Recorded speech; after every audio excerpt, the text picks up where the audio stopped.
মাদের ঠিক একটা প্র্যাকটিক্যাল কথা যে তুমি মা হও তারপর তুমি বুঝবে যে কতটা কষ্ট হয়।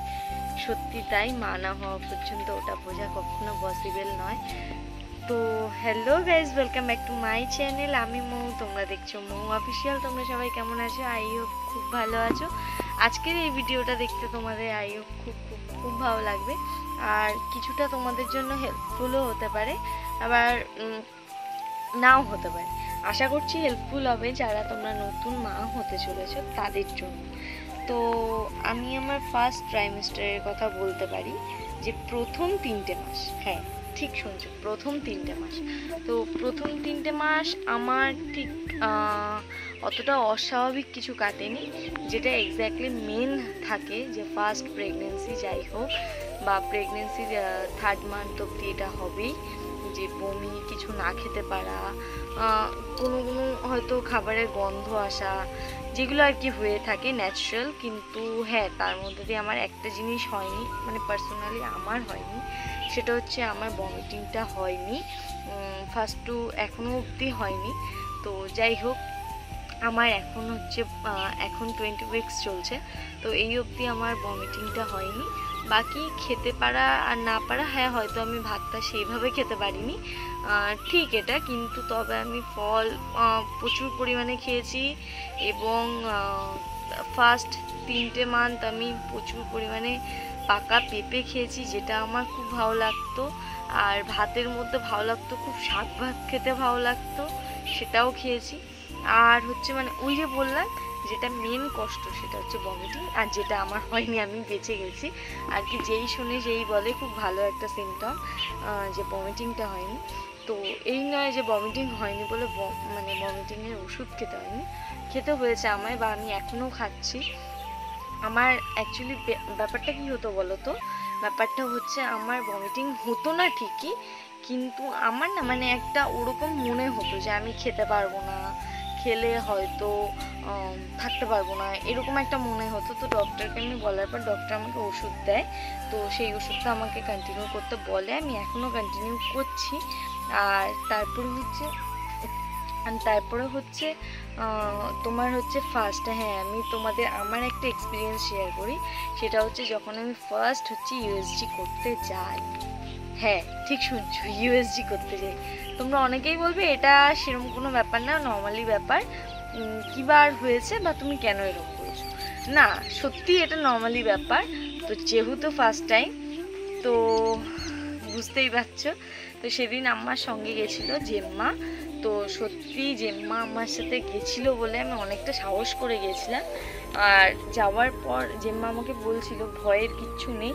আর আমি ওখানে গিয়ে সব কিছু করার পর হচ্ছে আমাকে বললো জল খেতে, তো আমি জল খেতে থাকলাম।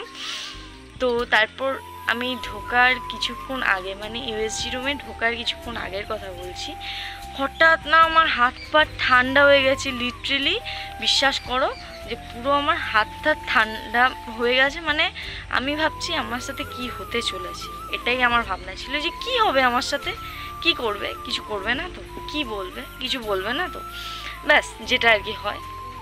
তো ওরকম হতে হতে দেখলাম হাত পা পুরো ঠান্ডা হয়ে গেছে। তারপরে ইউএসজি রুমে গেলাম, দেখলাম আমার আগেও 2-3 জন ছিল, তারা হচ্ছে থাকার পরে তাদের হয়ে গেল। তারপর হচ্ছে আমাকে শুতে বললো, আমি শুলাম জাস্ট। তারপরে দেখলাম নর্মালি কিছুই না, একটা জেল দিয়ে আর কি, যেটা হয় ইউএসজি যেভাবে আর কি করা হয় সেভাবে করা হলো।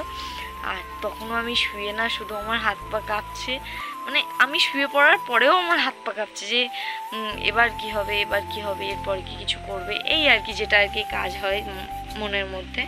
তো সেরকম হতে হতে তারপরে দেখলাম যে না, ওরকম কিছুই না। তো তারপরে লাস্ট মোমেন্টে আমাকে বলছে যে ডক্টর বলছে তুমি ওঠো। তো আমি তখন উঠছি, তো আমাকে না হার্টবিটটা প্লে করে শোনায়। তো সেদিন আমি তাকে প্রথম শুনতে পাই বা প্রথম অনুভব করতে শুরু করি আর কি। যতই হোক একটা হার্টবিট শুনেছি, মানে বিরাট ব্যাপার ছিল আমার কাছে সেদিন। তো আমি ইউএসজি রুমে ঢুকেছিলাম একটা ঠিক চোখ মুখ শুকিয়ে, আর বেরোনোর সময় আমার মুখের হাসিটা ছিল ঠিক এখন যেরকমটা বলছি, হয়তো এখন আমি খুব ক্যাজুয়ালি বলে দিচ্ছি ব্যাপারগুলো যে আমার সাথে এই হয়েছিল, আমি এই করেছিলাম। যেভাবে আর কি বলছি ততটা মোটেও মানে আমি ততটা ক্যাজুয়াল বিহেভিয়ার তখন করিনি। তো তারপরে হচ্ছে আমি ঠিক আস্তে আস্তে বেরোচ্ছি, আর বেরিয়ে কাকে শেয়ার করব, ফার্স্ট আমি সেই সময় আমাকে আমার হাজব্যান্ডও ফোন করছিল, বারবার করে বলছিল যে কি হয়েছে কি হলো। তো যাই হোক আমি বেরিয়ে সর্বপ্রথম ফোনটা আমি তাকে করি, করে বলি যে এই এই এই এই ব্যাপার। সেও শুনে তো ভীষণ খুশি হলো। তারপরে সাথে গেছিলো জেম্মা, আমি জেম্মাকে ব্যাপারটা শেয়ার করলাম, জেম্মা বললো যাক ভালো হয়েছে, এই আর কি। তো বলার পর আমার সেদিনকে দিনটা সত্যি আজও মনে থাকবে, আজ কি কাল কি আমি যতদিন থাকবো মনে ততদিন থাকবে, ব্যাপারটা হচ্ছে এটাই। তো তারপরের দিন যাই ইউএসজি রিপোর্টটা আনতে। তো ইউএসজি রিপোর্টটা তোমাদের আমি শেয়ার করব, এরপরে একটা ভিডিওতে শেয়ার করে দেবো, ঠিক আছে। তো তারপরে আমি ইউএসজি রিপোর্টটা আনলাম, ইউএসজি রিপোর্টে সব কিছু নর্মাল ছিল। তারপর মা হতে গেলে যেগুলো করতে হয় সেগুলো অনেক রকমের ব্লাড টেস্ট, তো এগুলো আর কি। যে মেয়েটা একটা সময় ইঞ্জেকশন নিতে ভয় পেত তার কাছে এখন ওটা কোনো ব্যাপার না, মানে বন্ধুত্বের সমান হয়ে গেছে আর কি বললেই চলে। তো ব্লাড টেস্ট, সুই দেখেই তো কেমন হচ্ছে যে সুই দেবে বাবা, এতগুলো রক্ত নেবে, এতবার ইঞ্জেকশন করবে, এই হচ্ছে আর কি চিন্তা ভাবনা।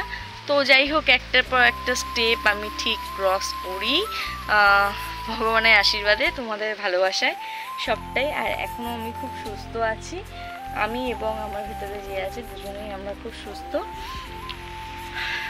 আর হচ্ছে এরপরে তোমাদের আমি আমার অ্যানুয়ালি স্ক্যানের হচ্ছে ব্যাপারটা শেয়ার করব, যে কীরকম কী এক্সপিরিয়েন্স ছিল অ্যানুয়ালি স্ক্যান করতে যাওয়ার আগে থেকে পর পর্যন্ত।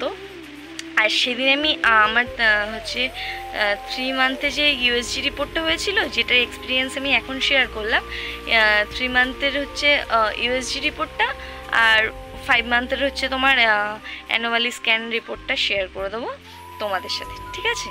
তো চলো আজকে এই ভিডিওটা আই হোপ তোমাদের খুব ভালো লাগবে। আর হ্যাঁ, তোমরা যারা খেতে পাচ্ছ না সেটা নিয়ে চিন্তা করবার কোনো কারণ নেই, কারণ দেখো এটা তোমাদের মা, কাকিমা, ঠাম্মা যারাই থাকুক তারাই বলবে, যারা বয়োজ্যেষ্ঠ আছে, যে খেতে না পারাটা সত্যি ক্যাজুয়াল বা এটা হয়। বা অনেকে তো এমনও হয় যে আমি শুনেছি যা খায় সেটা রাখতে পারে না। তো দেখো সবার শরীর সমান নয়, তাই কার শরীর কীরকমটা পারমিট করবে সেটা বলাও যায় না। তো চিন্তা করবে না, তুমি আজ খেতে পারছো না তুমি কাল পাবে। যেই জিনিসটা আমার হয়েছিল, যে আমি দুধ ভাত ভালো মানে এত খাই, দুধ ভাত মানে এত ভালো খাই তোমাদের বলে বোঝাতে পারবো না। আর যখন খেতে পাচ্ছিলাম না না, একদিন যেন দুপুরে তো আমি এরম নিয়ে বসেছি, আর হঠাৎ না আমি খেতে পারলাম না। আমি সেদিন ভাবছি হে ভগবান, আমি কি এটা খেতেই পারবো না এবছর?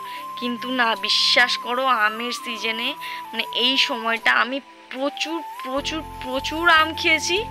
ইভেন মানে আম দিয়ে ভাত প্রচুর খেয়েছি, যেটা আমি ভেবেছিলাম পারবো না, ঠিক নয়। আমি প্রচুর পরিমাণে মানে আমি বলে বোঝাতে পারবো না, যেমন কি আর কি প্রত্যেক বছর খাই সেই রকম মানে খেয়েছি। তো এই আর কি। তো চিন্তা করার কোনো বিষয় নেই, সবটা ভালো হবে, আজ নয় কাল। আর এগুলো হতেই থাকে, ওটা কোনো ব্যাপার নয়। তো আজকে এই ভিডিওটা ভালো লাগলে অবশ্যই লাইক, কমেন্ট, শেয়ার, সাবস্ক্রাইব করে দিও।